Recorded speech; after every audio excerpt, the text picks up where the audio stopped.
गावची कामं होतात त्याचा मुख्य उद्देश गावची कामं पण व्हावी आणि जे मजूर आहेत त्यांना त्याचा लाभसुद्धा व्हावा। पण मनरेगाच्याच अंतर्गत कितीतरी भ्रष्टाचाराची मासलेवाईक प्रकरणं आपल्याला पाहायला मिळतात। एक प्रकरण आता समोर आलेलं आहे ज्यामध्ये 4 किलोमीटरच्या रस्त्याला 12 किलोमीटरचं खडीकरण करण्यात आल्याचं समोर आलेलं आहे। काय आहे हे गोंदिया जिल्ह्यातलं प्रकरण जाणून घेऊया। आपल्यासोबत माहिती अधिकार कार्यकर्ते ॲडव्होकेट भूषण मस्करे स्वतः आहेत। भूषणजी, काय आहे हे प्रकरण जे 4 किलोमीटरच्या रस्त्यावर 12 किलोमीटरचं खडीकरण झालेलं आहे आणि अशा किती प्रकरणामध्ये झाले? नेमका हा गोंदिया जिल्ह्यातील पंचायत समिती देवरी अंतर्गत येणारा प्रकरण आहे। पंचायत समिती देवरी अंतर्गत येणारा ग्रामपंचायत मुल्ला जो आहे, या मुल्ला ग्रामपंचायत अंतर्गत एक 4 किलोमीटरच्या रस्त्याच्या म्हणजे 4 किलोमीटरच्या लांबीच्या रस्त्यावर 12 किलोमीटरचे इस्टिमेट तयार करण्यात आले आणि एकाच ठिकाणी कशा पद्धतीने हे इस्टिमेट तयार करण्यात आले व कसा भ्रष्टाचार करण्यात आला याच्या उदाहरण हे जे आहे 12 इस्टिमेटमध्ये स्पष्टपणे दिसून येतो। ॲक्च्युली 4 किलोमीटरच्या लांबीच्या रस्त्यावर 12 किलोमीटरचा इस्टिमेट करून शासनाला जवळजवळ 2.5 ते 3 कोटी रुपयाचा जो आहे नुकसान करण्यात आला।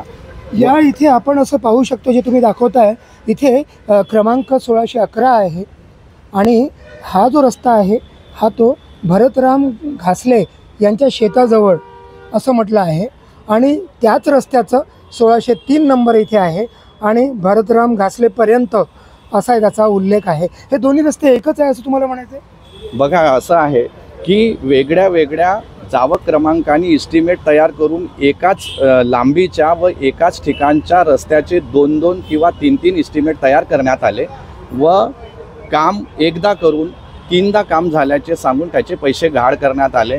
आणि ह्या जो इस्टिमेट असे किती रस्ते? 55 ग्रामपंचायतमध्ये असे शेकडोच्या संख्येने रस्ते आहेत। हा उदाहरण मी जो आपल्या पुढे ठेवलेला आहे तो फक्त एक रस्त्याचा आहे, परंतु 55 ग्रामपंचायतमध्ये जवळजवळ असे शेकडोच्या संख्येने रस्ते असतील ज्यामध्ये अशा प्रकारचा भ्रष्टाचार झालेला आहे। हा भ्रष्टाचार कधीचा आहे, कोणत्या कालावधीत झाला आणि या भ्रष्टाचाराचं मागे कोण आहे? कारण जेव्हा मनरेगाची कामं होतात त्यावेळेस फोटोसुद्धा साईटवर अपलोड करावा लागतो आणि बाकीचेही हे सगळे नियम असतात।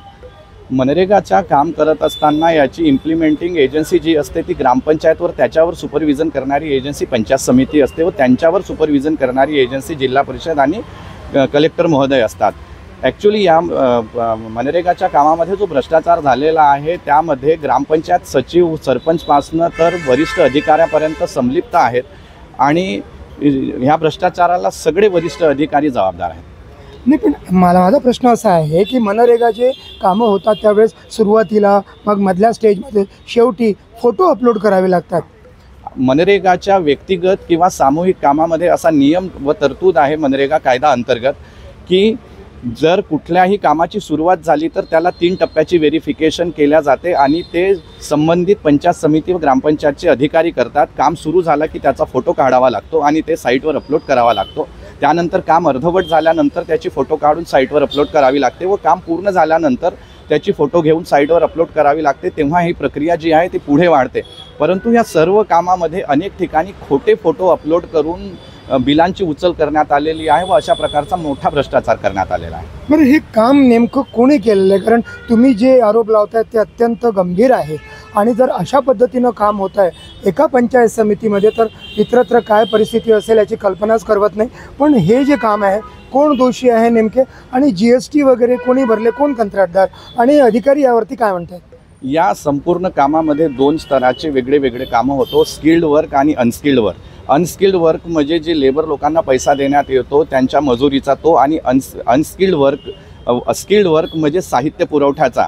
पंचायत समिती देवरी अंतर्गत जेवढे ग्रामपंचायत आहेत त्यामध्ये मनरेगाच्या कामामध्ये साहित्य पुरवठ्याचा कंत्राट जो आहे तो विशिष्ट पंचायत समितीच्या पदस्थ व्यक्तीच्या नावाने देण्यात आलेला आहे व त्याची GSTचे बिलं, साहित्य पुरवठ्याचे आदेश ही संपूर्ण जे आहेत त्या पदस्थ व्यक्तीच्या नावाने आहेत। पण भूषणजी, असं करणं शक्य नाही कारण कायदा त्याला अनुमती देत नाही। तर पदस्थ व्यक्ती आहे तो स्वतःच काम कसं घेऊ शकतो?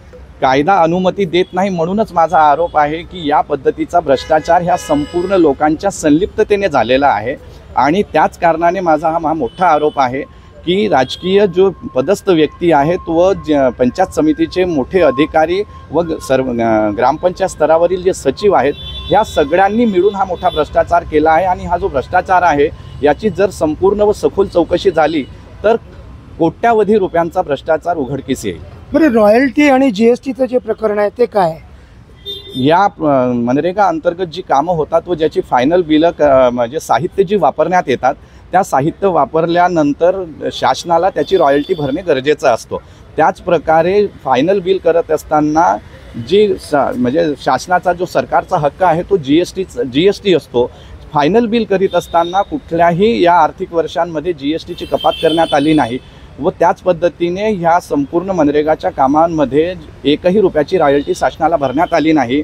त्याचा पुरावा म्हणून मला पंचायत समितीमध्ये माहितीच्या अधिकारामध्ये प्राप्त हा पत्र आहे, ज्यामध्ये स्पष्ट नमूद आहे की या आर्थिक वर्षांमध्ये एकही रुपयाची जी रॉयल्टी आहे ती शासनाला भरण्यात आलेली नाही. या प्रकरणाचं तुम्ही अधिकाऱ्यांना तक्रार केली, काय त्यांचा प्रतिसाद होता?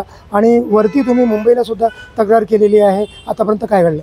मी क्रमशः या प्रकरणामध्ये जिल्ह्याचे कलेक्टर माननीय प्रजित नायर व जिल्हा परिषदचे CO माननीय मुरुगनाथन यांना संपूर्ण विषयावर वेगवेगळ्या तक्रारी लेखी स्वरूपात केल्या.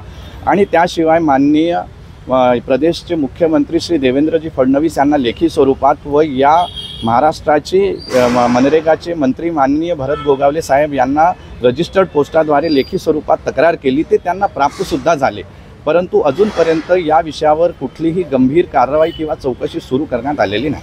आपलं काय मागणं आहे या एकूण प्रकरणात? कारण शासनाच्या लक्षात ही बाब यावी यासाठी तुमचं काय मागणं आहे आणि पुढे असं होऊ नये यासाठी काय सूचना तुमच्या?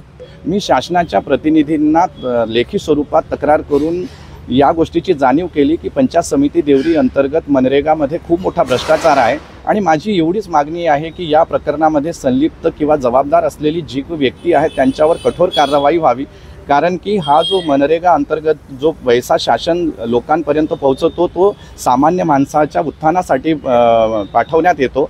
आणि अशा पद्धतीने अधिकारी आणि राजकीय लोक याचा गैरफायदा घेऊन भ्रष्टाचार करत असतील तर जे कोणी जबाबदार व्यक्ती असेल त्यावर कठोर कारवाई व्हावी ही माझी मागणी आहे. नक्कीच, खूप खूप धन्यवाद. तर शासनाने तत्काळ लक्ष द्यावं असंच हे प्रकरण आहे. मनरेगासारख्या योजनेची जर अशी स्थिती होत असेल, एका पंचायत समितीची ही जी स्थिती असेल तर सगळीकडे आता सतर्क होऊन पाहावं लागेल. संजय तिवारी, NDTV मराठी, नागपूर.